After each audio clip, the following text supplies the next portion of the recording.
Joining us now to review some of the headlines of today's newspapers from around the world is Arise News analyst Emmanuel Efeni. Good morning, Emmanuel.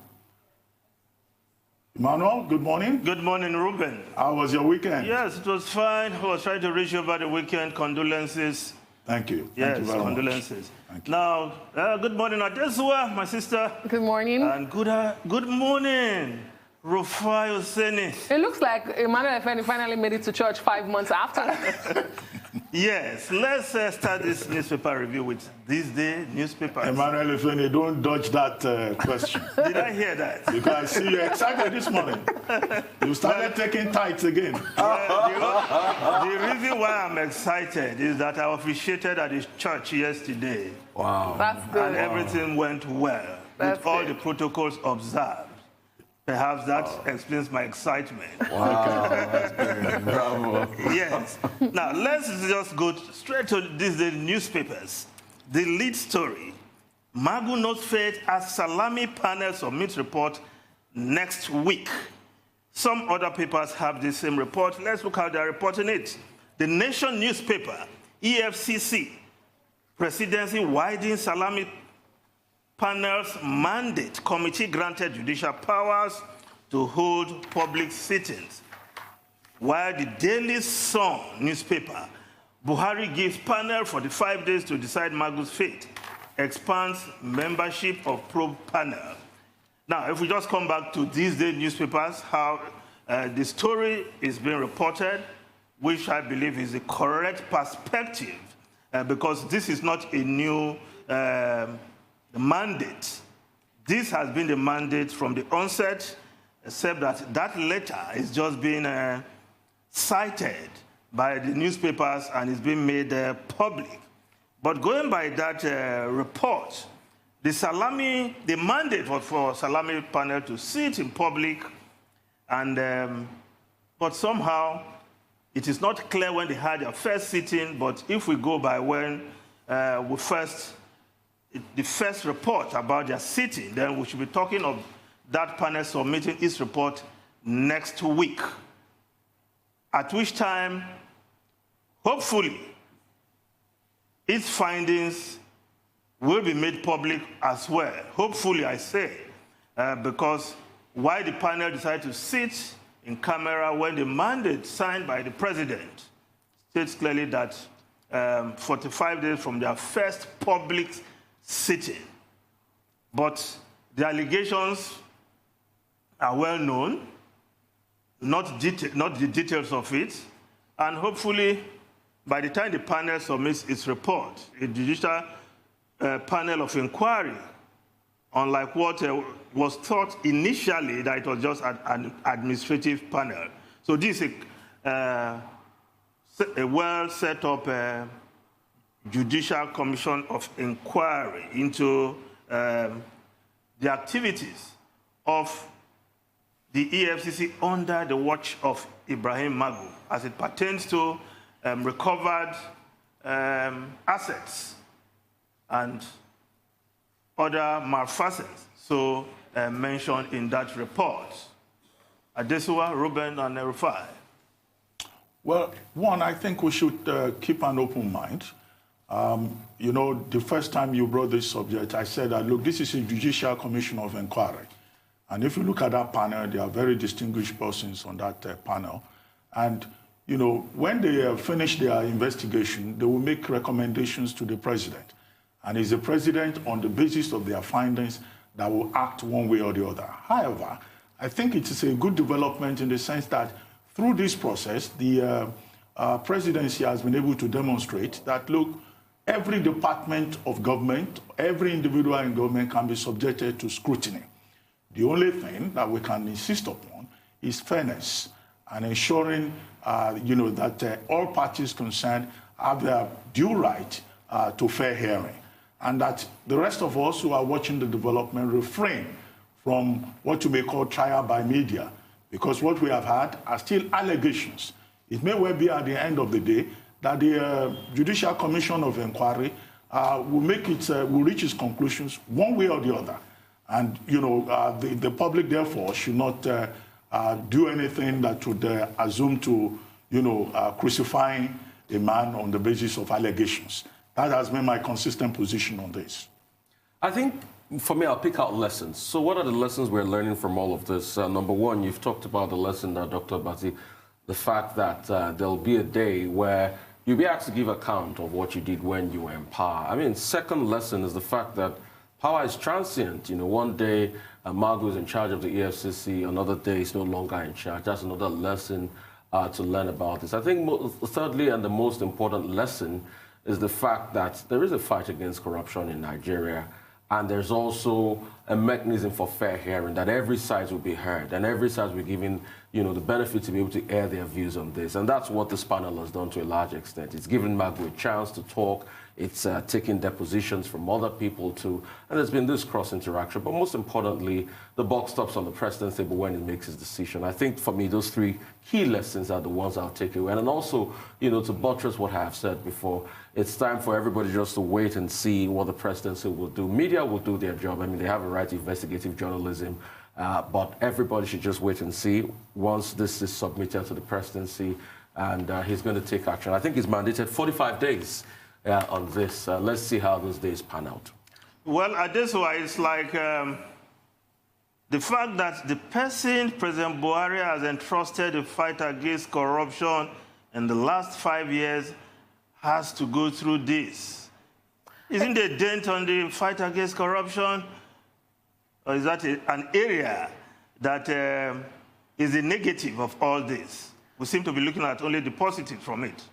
Well, opinions are divided on that particular issue. The presidency continues to spin this as, you know, that litmus test for them as an administration that is committed to fighting corruption, to say no one is above the law, you know, and we will put anyone to the test just to prove that we are fighting this war.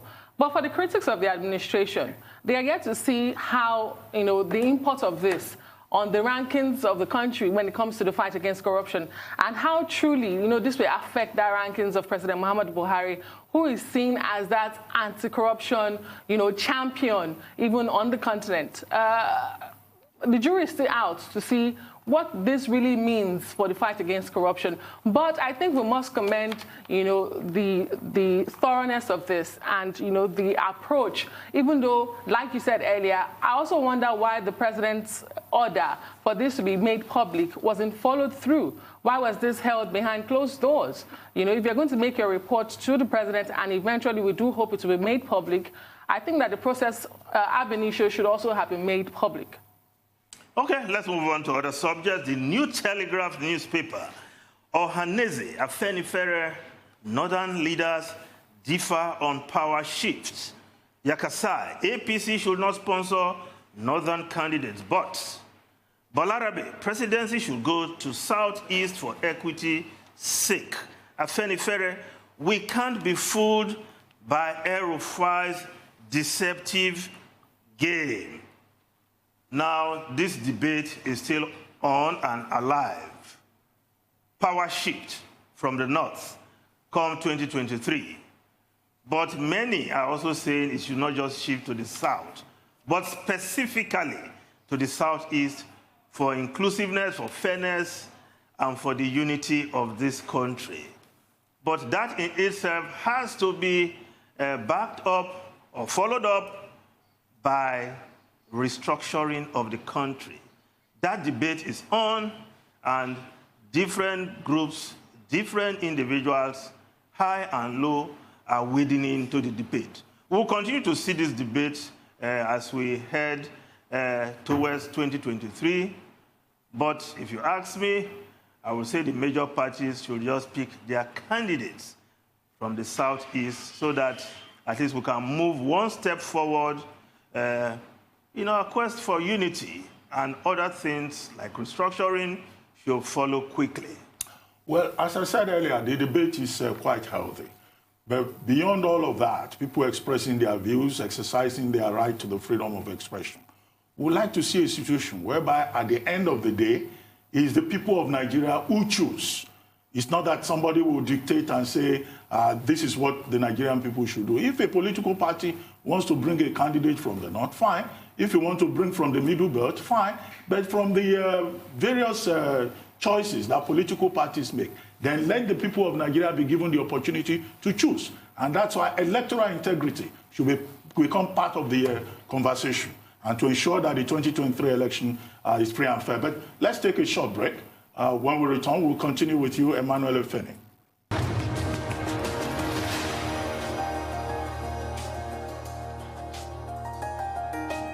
Right, we'll still go back to the headline news. It's still on the Rise News channel this morning. We'll still go back to newspaper review, beg your pardon, with the Rise News analyst Emmanuel Efeni. You had some stories you were talking to us about? Yes, let's move on to the Vanguard newspaper. Of course, Edo State has to feature the lead story. Edo, PDP, APC, bicker over do or die antics. Reps blast Inspector General of Police, Attorney General of the Federation over assembly crisis. Bamidele slams Obaseki. Emulate President Jonathan. Okumba urges candidates. ADP asks court to disqualify Ize-Iyamu. Poll not worth Edo citizens' blood. Civil society organizations tells parties, candidates. Now, the Daily Champion newspaper, crisis in Edo, an embarrassment to democracy. Ekwere Madu, I stand with Edo people. Oba of Benin, Deputy Governor alleges assassination plot. Salami stoking violence in Edo, PDP. Now, if you come back to Vanguard newspaper, one of the writers there that emulate President Goodluck Jonathan Okumba urges candidates, referring to 2015, where President Jonathan said, "My political ambition is not worth the blood of any Nigerian." But I think if you want to emulate Jonathan, on Edo matter, you have to go back in time. What Jonathan did in 2012 when Oshomole was gunning for second term, provided a level playing field, no military or federal might intimidation. Oshomole won, went to thank the president, Goodluck Jonathan, for providing a level playing field, and the rest is history. Okay, President Buhari should do the same. If you want to emulate Jonathan, I think that is where it should be taken from. Yeah, most importantly, I'll speak to peace. I know a lot of what I've gone under the bridge in Edo State, but I'll speak to peace because peace is very paramount in all of this. And last week we had the brouhaha of, the unconstitutional, move, getting another parliament and the likes, and, both things happening here and there, a lot of things happening here and there, swearing in people at midnight, that's been touted to be unconstitutional. But I'll speak to peace most importantly, and I'll speak to peace to the young people in Edo State. I think it was former President Hoover of America that says, old men declare war, but it's the young that must fight and die. And the young people in Edo State should know that after all of this, after the 19th of September, even after they go to court on either party, politicians will still be one. They'll still come together. They'll shake hands. But the young people that have died in their war will be the biggest losers. So please, let's speak to peace. All of these wranglings will definitely happen in this political time, but let's give peace a chance in Edo State. Most importantly, let's think about the development of the young people that are paramount, the people that don't have jobs, the people that make up the over 20% of unemployment rate in Nigeria, and when you add underemployment rate, makes it about 43% thereabout in this country. I think that's the people we should really speak to sheathe their swords. Because you see, politicians will not carry guns and knives. They'll use young, agile people to do this and perpetrate this violence. We've not heard of any recorded case of anybody being killed of violence, but please let us calm down. Calm down. Calm things down in the Edo State. I'm quoting that young boy now. Yes. It's very instructive to all of us. Yes. Please, daddy and mommy, politicians in Edo State, calm down. Calm down. It's time to calm down. Please, please. The young people too, calm down. APC and PDP, calm down.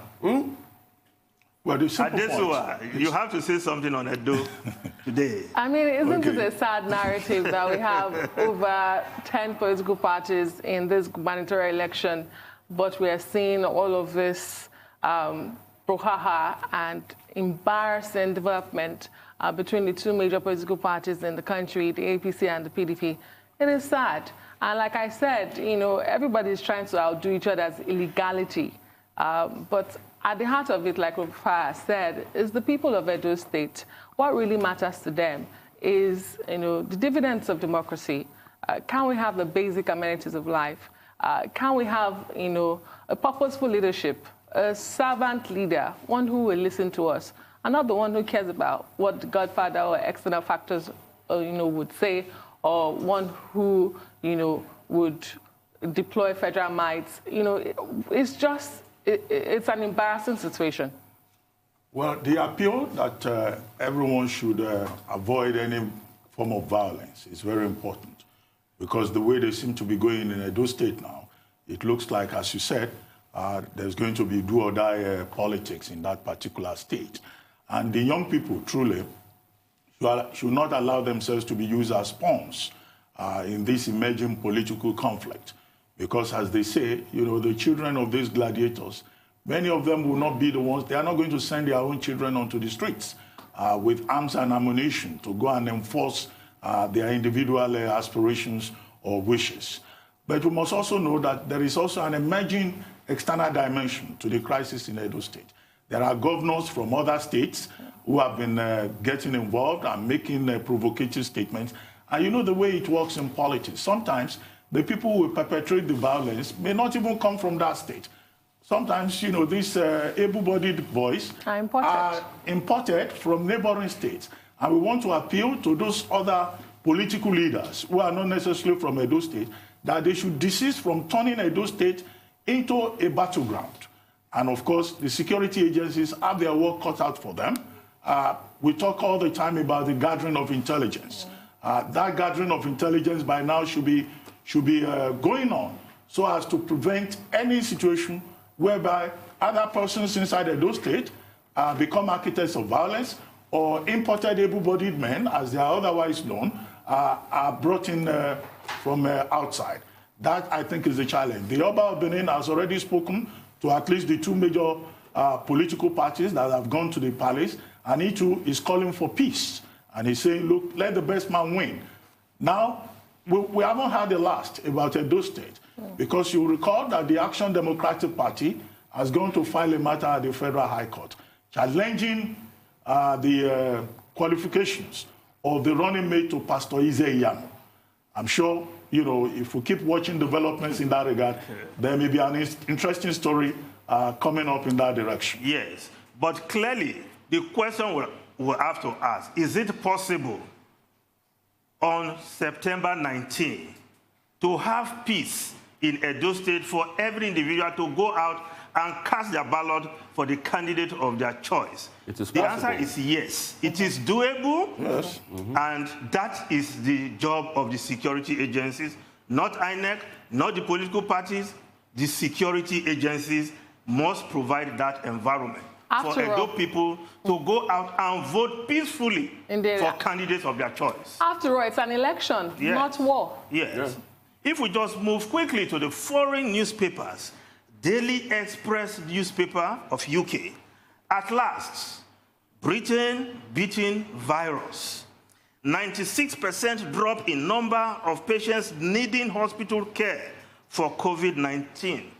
Doctors have quickly learned how to treat disease, says top consultant. Yes, finally, Britain is defeating the coronavirus, and thanks to improved treatment, more patients are now surviving, according to this report. According to one consultant, we are almost reaching herd immunity, according to this consultant. So some good news coming out of the UK, that as much as a 96% drop in number of patients needing hospital care for COVID-19. Perhaps other nations, including Nigeria, may have something to learn from the UK. But first, you must do enough testing and to ensure that, and keep other protocols to ensure that community spreading is not going on. Well, I think either in the UK or in Japan or in Australia or in Peru or anywhere else, what is important is that all of us should just note the fact that we still need to follow the guidelines. We still need to take precautions. We still need to observe those non-pharmaceutical interventions until the world reaches a stage where the scientists are able to find a solution. Because we have seen in other countries where the curve flattened, and then, of course, you then find a situation whereby there is another second wave. You will recall that even in the United Kingdom, parts of northern England recently had to be shut down, based on what the data was indicating in terms of a sudden rise again in those specific communities. And that was why I said at that time that, look, eternal vigilance will seem to be the solution to COVID-19 until all of us can say, well, there is a drug now for it or there is a vaccine for it. I think most importantly, I'll toe the line of Dr. Abati, we should be careful. A lot of people, especially in Nigeria, are thinking that COVID-19 is over. And I'm beginning to see that bullishness in them, that, oh, COVID-19 is over. Some places you go, people don't even wear masks any longer. They just lead their lives as normal. Please, this is real. If you have friends or loved ones, or you've lost friends or loved ones to COVID-19, you will know it's real. And we have not gotten to the level of the UK yet to build herd immunity. The UK has ramped up testing. That's why I was excited about the monies we got. At least we can put that to the COVID-19 fight. We need to get more testing. We have not even tested up to 1 million in Nigeria yet. We need to test more people. We have a large population, 200 million. Let us take this very seriously. Let us take the protocol. I'm also excited that we're having conversations as regards the vaccine. Let's see in the coming days how the vaccine trial will go. If they go in our favor, in the world's favor, then we should start to get the vaccine. But the trickle-down mechanism is still a big problem. So prior to that time, let us take precaution and ensure that we keep safe. It's a global pandemic. It affects all of us. We are all in this together. Okay, Adesuwa, I think this next story will interest you, every woman and every reasonable man. The Guardian newspaper of UK. Johnson to set target for police to increase rape prosecution. Yes, Downing Street putting a task force in place to ensure that the Crown Prosecution Service setting target for them, the number of cases, high-profile cases, that must get prosecution every year. Yes, the Crown Prosecution Service have their own target, but this is the first time Downing Street will be setting target for them. I think this is a call that is a welcome development. A welcome development and a way to go. And as the Guardian UK. And as we can see, I mean, this is another pandemic that, countries around the globe are fighting.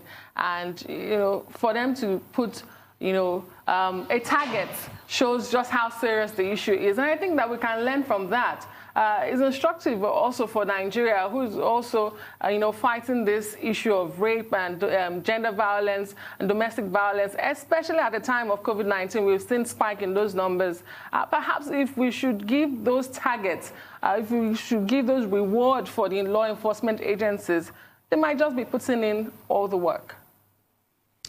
Okay, if we still have some time, we'll look at the Washington Post. Trump's order deemed paltry. Timing of tax cuts causes confusion. States may be unable to afford unemployment. Of course, President Trump's new executive order to disburse COVID-19 relief without congressional backing sparked confusion, frustration on Sunday among businesses, Democrats, as well as state officials. I think we'll watch this space because this is very highly political. The Democrats and Republicans are trying to bridge the gap to be able to get a deal, but Trump has gone ahead to pass this. But let's be careful in all of this in America. Thank you so much, Mr. Efeni, for that.